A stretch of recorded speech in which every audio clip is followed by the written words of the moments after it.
It's the first thing you drink as a newborn and is one of the most naturally produced and nutritious products that has been enjoyed for generations. But with milk prices at an all-time low, will it still be enjoyed for generations to come? 2014 saw a consistent 12-month decline from 35 pence per litre to where we stand now in March 2015 at 24.99 pence per litre.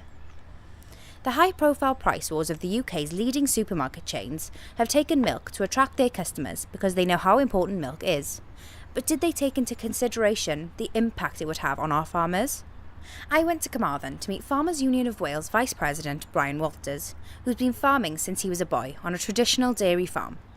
I also visited T Tangloist Farm in Bridgend to meet Rhys Lucker and his family, who have modernised the classic production line of milking and sells directly to consumers with a small factory on site.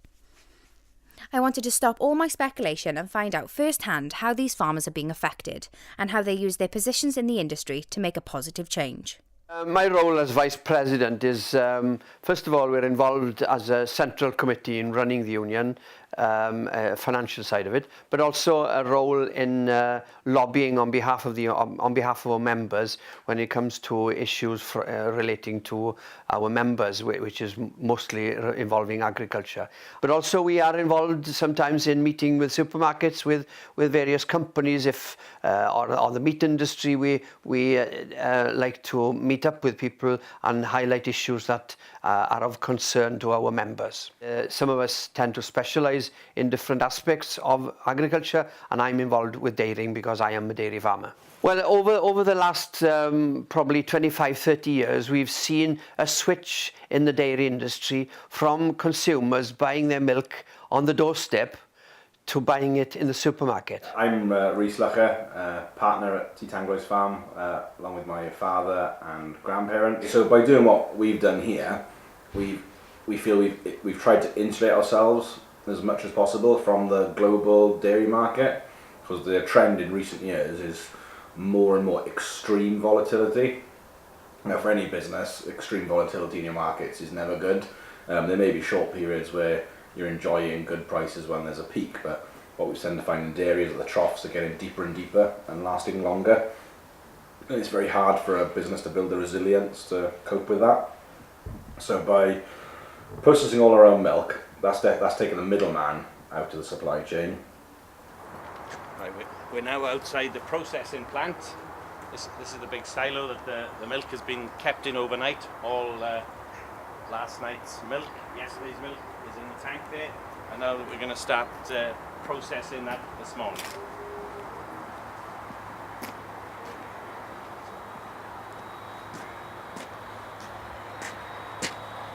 So if we look through the window here, two lines coming from the tank, two pasteurizers working.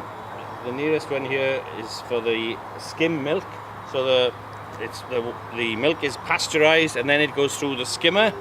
This is the skimming machine here that skims all the cream off, and the skim milk goes back into the tub and back into one tank. It's so convenient for you as a consumer to have it pasteurized in a container of 5 litres or 2 litres or whatever, and you put it in the fridge. I don't think that the man delivering on the doorstep could compete with the prices, because I've got to admit it was quite more expensive as doorstep than it is now in the supermarket. First half around the shops, second from 4 o'clock, then 8 o'clock is doorsteps. Quite a long day.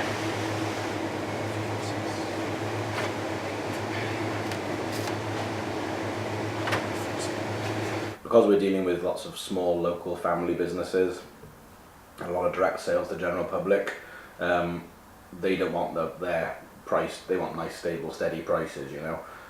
They don't want it fluctuating in line with the world market, so we're trying to operate in a very local area that's not affected by the peaks and troughs of the global market.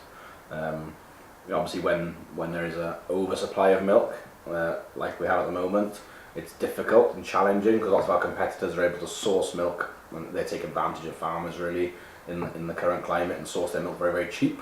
So they always try and undercut us then, so it is challenging at the moment, but I think we've probably insulated ourselves more and we have more control than many dairy farmers.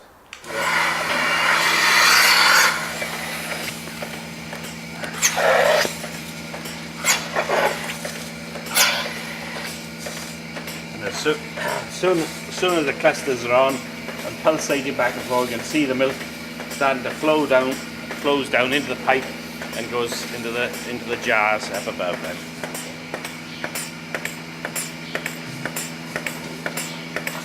What we as farmers feel really hard done by. Obviously, it's well publicised, the intense competition going on at supermarket retail level. The Iceland, Lidl and Aldi sort of come to the party, so to speak, and they have much lower operating costs, and they don't seem to be quite as greedy as the big traditional British supermarkets to take less of a margin. So they've really made big inroads into the market, into their market share in the UK. So the other supermarkets are reacting, and milk is often the number one product that they will have a price war on. Their main objective is to buy things as cheap as possible and to sell them to the public as expensive as possible. Doesn't matter what they say, and the bigger that gap from what they pay for it to what they get from it in the shop is their profits. So, what did the supermarkets have to say about all this? Tesco finally provided us with a statement.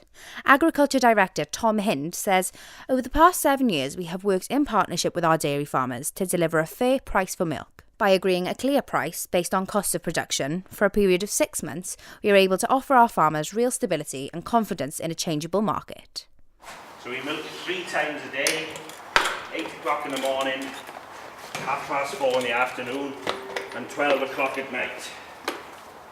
So these are high yielding Holsteins, and they're producing a lot of milk, so it's easier for the cows. Easy as the cows then to be milked 3 times a day. That's where agriculture has changed in my lifetime as a dairy farmer. I started here when I left school milking with my parents, so we milked about 30 cows. Now, until last week, until we sold it, we were milking 250 cows. It was easier to make a living with 30 cows than it is now with 250 cows. And we had a sale here on the farm, not on the farm, in the market last week today, and we sold 150 cows. We're still milking 100 cows, over 100 cows, but we took an opportunity of downsizing our herd, and before last week, I was working 15 hours a day, and I'm 64 years of age, and I shouldn't be doing those long hours at my age now. And my sons, who are in their 20s, were doing similar hours. So it does involve a lot of hard work. I think that the dairy industry does deserve. You can talk of free markets and market trade, but milk is like no other thing. For a country to lose its milk supply, I think that's very detrimental to the future of the nation. And it's not like a factory producing any other item that you can just mothball or shut down a factory. When demand increases, you can't just open the factory back up and within a week or two start kicking out produce again. For us on our farm, it's a 2-year life cycle between having a baby calf. We've got to rear and care for that baby calf for at least 2 years before she'll produce a single pint of milk. The cost involved in that are massive.